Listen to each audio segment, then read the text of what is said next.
Oui, éliminer, c'est une déception évidemment. Mais je crois que, au vu de ce qu'on a pu faire, on est quand même tombé, mais les armes à la main.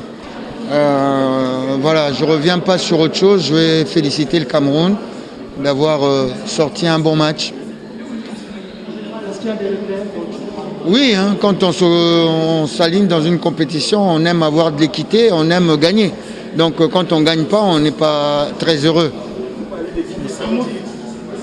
L'équité, vous savez, aujourd'hui, j'ai appris à 14h30, je ne savais pas quelle équipe aligner.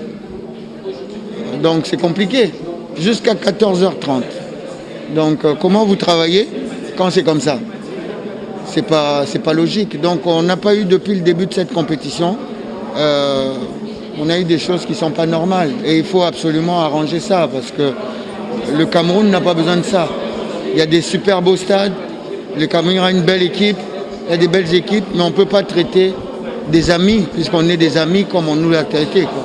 Il y a des gens qui ont fait ça, et je crois qu'ils ne méritent pas d'être dans le football.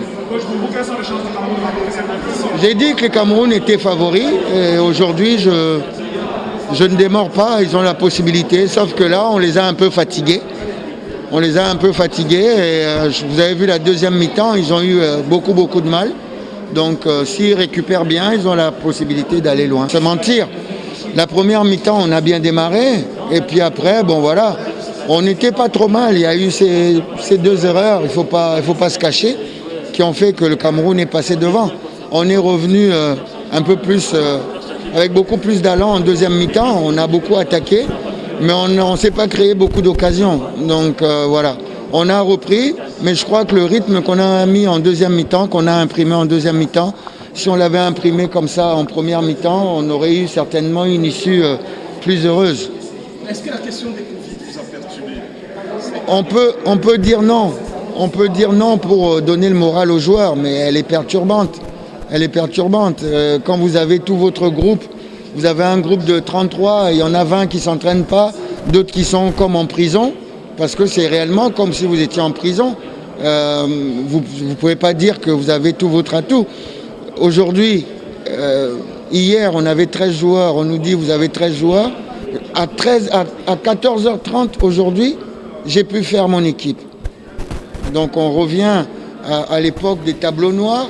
On revient à l'époque des discussions de la rue. Hein. Donc on est entraîneur de haut niveau. Mais on travaille comme si on était... des gens qui sont en train de discuter dans la rue. Oh ben tu n'as qu'à mettre un tel là, tu n'as qu'à mettre un tel là et tu n'as qu'à mettre un tel là. Donc voilà, on ne cherche pas d'excuses parce que c'est pas ce qu'on voulait. On ne cherche pas d'excuses. On s'est dit s'il en manque un, on va quand même jouer, mais c'est quand même pas logique. Florent Ibenge, pour analyser ce match, est-ce que vous pouvez nous faire le film du match? Le film du match, on a bien commencé. Le Cameroun nous a attaqué, mais on savait qu'ils allaient démarrer les pieds au plancher. Il fallait rester bien groupé. C'est ce qu'on a fait. Et puis, sur un coup de pied arrêté, un corner qu'on a travaillé, parce qu'on connaît les qualités de ce gardien, mais on connaît aussi les défauts. Je ne vais pas les étaler ici pour ne pas donner des recettes aux adversaires. Et sur une façon qu'on a travaillé à l'entraînement hier, on a marqué ce but-là. Donc voilà.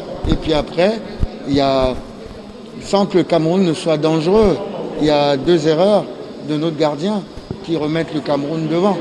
Je le dis pas pour le fustiger parce qu'il nous a déjà gagné des matchs, mais voilà. Donc le Cameroun est revenu. En seconde mi-temps, on a essayé. Je crois qu'on a beaucoup poussé, on a beaucoup tenté, mais on a eu une domination un peu stérile. Et c'est ce qu'on regrette un petit peu. En deuxième mi-temps, vous lancez deux attaquants, Jean Baleke et Joël Béa. Est-ce que vous avez des regrets, Florent? Non, j'ai pas de regrets. J'ai pas de regrets parce que ceux qui étaient là, je lance Jean Baleke, j'ai changé les trois attaquants parce qu'il fallait faire quelque chose. Bien qu'on était dominateur, mais nos attaquants n'arrivaient pas à nous produire quelque chose de concret. Donc je les ai changés pour mettre trois autres pour amener du sang frais parce que le Cameroun était fatigué. Et il fallait ramener du sang frais pour pouvoir justement passer. Et on commençait à avoir un jeu un petit peu stéréotypé, aller chercher la tête d'Arc Kabangou. En mettant Joël Béa, on avait un peu plus de jeu et peut-être ramener des centres un peu plus à terre.